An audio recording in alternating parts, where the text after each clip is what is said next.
Il y a une rumeur qui circule dans les ruelles de Goma, une rumeur qui s'immisce dans chaque conversation, chaque regard échangé. Les vieux murs décrépits portent les traces de cette agitation, un tag à moitié effacé qui questionne notre réalité, qui vue est à libre. Les enfants récitent des leçons sous un toit troué, mais leur voix porte un poids plus lourd que les mots. Dans l'ombre, des réunions secrètes se tiennent, des décisions se prennent sans que personne n'en parle. Les chefs gardent le silence, mais l'air est chargé de tension. Des armes circulent, des cartes se redessinent. Et au milieu de tout cela, un vieux billet griffonné, un symbole d'espoir, murmure que le Kivu pourrait être plus qu'un simple territoire. La peur et l'espoir s'entrelacent, et dans ce jeu d'ombre, un jeune garçon me fixe, son regard perçant semble dire que l'avenir est à portée de main, mais à quel prix ?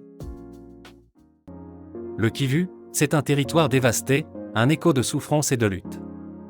Chaque enfant soldat, chaque camp de réfugiés, témoigne d'une histoire tragique qui se répète. Les accords de paix, signés avec espoir, sont devenus des promesses brisées, une frise chronologique de désespoir. Goma, vue du ciel, révèle des checkpoints, des miliciens qui rient nerveusement, comme si la peur était un jeu. Le Kivu, c'est le ventre du Congo, mais un ventre malade, où les puissants viennent s'approprier les richesses sans tenir compte des cicatrices laissées sur la population. La tension est palpable, les percussions résonnent comme un rappel de la réalité brutale. Ici, la guerre change de nom, mais jamais de visage. L'idée d'un Congo disloqué n'est pas nouvelle. Depuis des décennies, les ambitions cachées des puissances coloniales ont façonné notre histoire. Regardez ces cartes d'époque, les zones d'influence belge, britannique, allemande.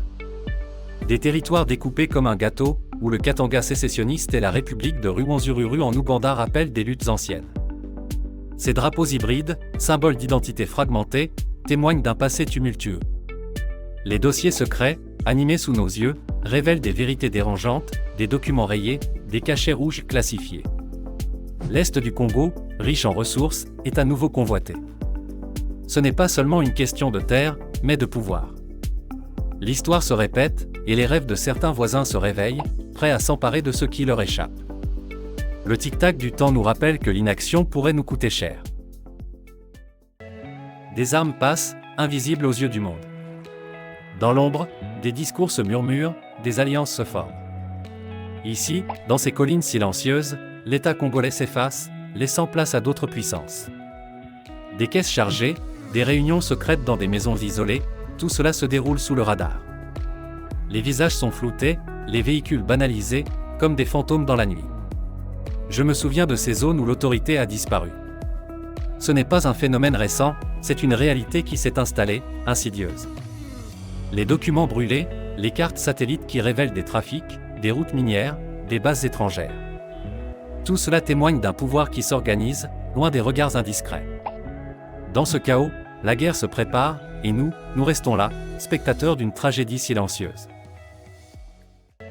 La nuit à Bukavu, c'est un silence lourd, presque palpable. Chaque ombre semble porter un secret, chaque maison, une histoire de peur. Je range mes affaires, le cœur battant, conscient que chaque geste peut attirer l'attention. Mon téléphone, brisé, affiche ce message glaçant, arrête de parler. C'est une menace, mais aussi un rappel. Ici, le silence est une protection, une langue que nous parlons tous, mais qui nous étouffe. J'ai perdu un collègue, un ami, juste parce qu'il a osé poser des questions. Depuis, la curiosité est devenue un luxe que personne ne peut se permettre. La cloche au loin sonne, et la pluie continue de tomber, comme un écho de notre angoisse. La peur est omniprésente, mais nous sommes encore là, à écouter, à observer, à espérer. La République, autrefois unie, semble désormais se fragmenter en un puzzle chaotique. Dans les rues désertées, les tribunaux abandonnés témoignent d'une justice disparue. Les milices, omniprésentes, dictent leurs propres lois, remplaçant un État devenu fantomatique.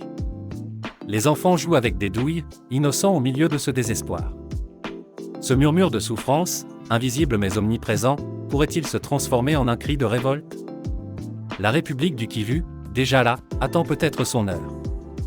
Les ressources du Kivu brillent comme des promesses, mais à quel prix ? La paix est fragile, et la survie, notre seule réalité. Sous la surface du Kivu, un monde de contradictions se cache. Chaque grain de sable, chaque éclat de minerai raconte une histoire de promesses non tenues.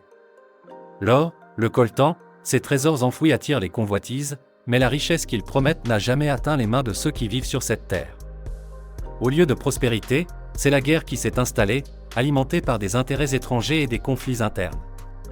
Les enfants, avec leurs mains sales, fouillent la boue, espérant un avenir meilleur, mais ne récoltent que la souffrance. Cette malédiction des ressources transforme notre terre en champ de bataille, où chaque extraction est un pas de plus vers la destruction. La paix semble un rêve lointain, écrasé sous le poids de l'or. Le sol, c'est la propriété de l'État, mais qu'en est-il de ce qui se cache sous nos pieds? Dans notre village, les mines exploitent nos ressources, mais nous restons les mains vides.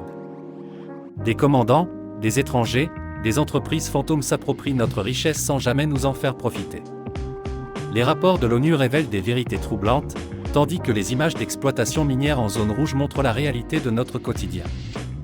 Dans ce bureau déserté, les cahiers poussiéreux racontent une histoire d'oubli et de trahison. Le cadastre est obsolète, et ses cartes marquées « confidentielles » cachent des secrets qui nous échappent. Qui contrôle vraiment le sous-sol? C'est une question qui mérite d'être posée, car la réponse pourrait bien changer notre avenir.